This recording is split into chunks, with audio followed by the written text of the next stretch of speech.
Hello guys! For today's video, ipapakita ko sa inyo ang ginagawa namin sa araw-araw.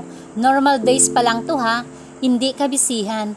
What's more kung super sale at peak season na. Sa araw-araw na ginawa ng Diyos, same routine lang din kami. Minsan bored, nakakaantok kung wala kang kausap, kaya nakababad sa computer at cellphone. Nakakapanis din kaya ang laway pag walang kausap. Palagi pang closing ang schedule ko, syota.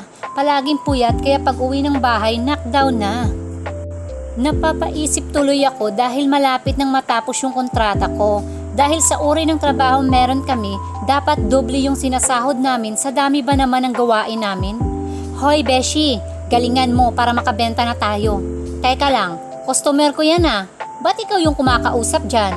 Aba, gusto atang lahat suluhin ah. Pag ako walang benta mamaya at ang dami na nang nilabas ko na karton, ikaw pa yung magko-close ng deal, lagot ka talaga sa akin, shoota ka. Mahirap at nakakadrain ng utak minsan yung work namin ha. Lalo na kung sa'yo na kaatas lahat ng tungkulin. Stress ka na sa benta, stress ka pa sa mga kasama at clients mong baliw. Wala naman kasing magaan na trabaho, uy. Pwera na lang kung tambay ka sa kantong pipiliin mong skilled. Nakikita nyo ba yung dalawang customer ko na yan? Shota mga besh, sumasakit ang ulo ko dahil pang Barbie ang datingan nila pero galawang pagong. Ang bawgal ng progress. Nakailang sukat na siguro may 8 or 10 na ng mga boxes yung nilabas ko. At take note, lahat ng pares labas yan. Parang hindi fashionista ang mga buwisit. Di nila alam kung anong gusto nila at bagay sa kanila. Shoota kayo, magaganda lang kayo pero wala kayong puso. O anong mas say nyo?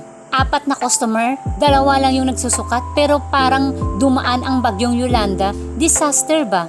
Tapos ang ending shoota, 2 pares or 1 offer lang ang bibilhin niya. Makikipag-deal ka ng 1 o 2 oras, magbubuhat ka ng 5 hanggang 10 na karton, tapos makikipag-negotiate ka pa, minsan may tawaran pang kasama. Shoota talaga. Kaya talaga minsan pag napuno ng lola nyo, sinasagot ko, "Oy madam, this is mall, not market. Bargain is not allowed here."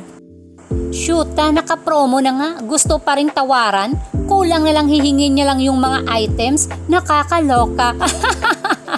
O diba? Parang kaming mga palaka na nakaupo tapos panay reklamo. Maraming daldal. Sa dami ng mga sinukat, iilan lang ang binili. Di naman kami makaangal. Bigay pa ng bigay sa mga items na gusto nila. Kasi nga, ang katwiran, customer is always right. Shoota kayo. Samantalang ako pag nasa shopping, 1 or 2 pares lang ng sapatos sinusukat ko, ipapacking ko na agad. Mostly kasi sa mga customers namin, parang mga aligaga ba? Di ko alam kung anong gusto nila sa buhay, tapos pati kami dinadamay. Oy Beshi, kaya pa ba? Bago pa lang siya sa company namin, pero ewan ko ba, ba't di naghanap ng ibang mapapasukan yan? Naka-freelance visa naman siya. Gusto niya talaga ata yung trabaho na puno ng drama. Mag-artista ka na lang Besh, kaso lang sarado ng ABS. Kita nyo kung gaano kasipag ang lola nyo, kahit banyera bubuhatin ko basta pera ang usapan mga kapips, papatusin ko talaga yan. Tinanong pala kami ng lalaking pana kanina. Sabi niya, paano daw napahaba ng mga pasensya namin sa 2 European na na-inassess namin kanina. Sa dami daw ng sinukat at sa tagal ng kadramahan nila.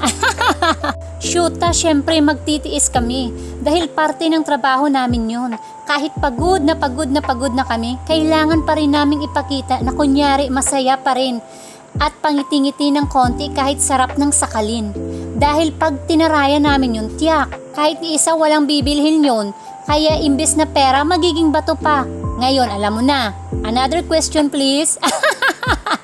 Tingnan nyo yung lola nyo, nananakit na ata ang balakang.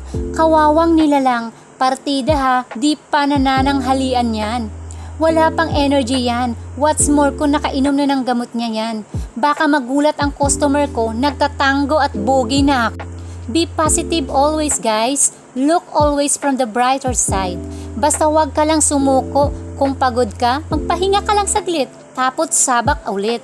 Dahil kung di tayo magtatrabaho at gagalaw, sino? Pasensya kasi, pinanganak tayong pobre. Pasalamat na lang tayo dahil kahit papano may trabaho, dahil may pinagkukuhunan tayo ng source of income. Kaya mahalin mo ang trabaho mo, wag puro reklamo. Ay, do ako man ha. Ay, karon ko siyon. Abaw, parang buhat ang mundong itsura ni madam.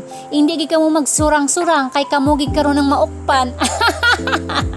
Okay lang yan, dam. Importante, gwapa kag sexy kaya maskin stress ka. Pulutin mo pa, dam. Baka may naiwan pa. Sipag yarn. Huwag kang mag-alala. Sahod is coming na. Kahit wala nang matira, importante masaya sila. Lalong-lalo na yung mga bayarin mo, dam. Baka mamaya ipabarangay ka na.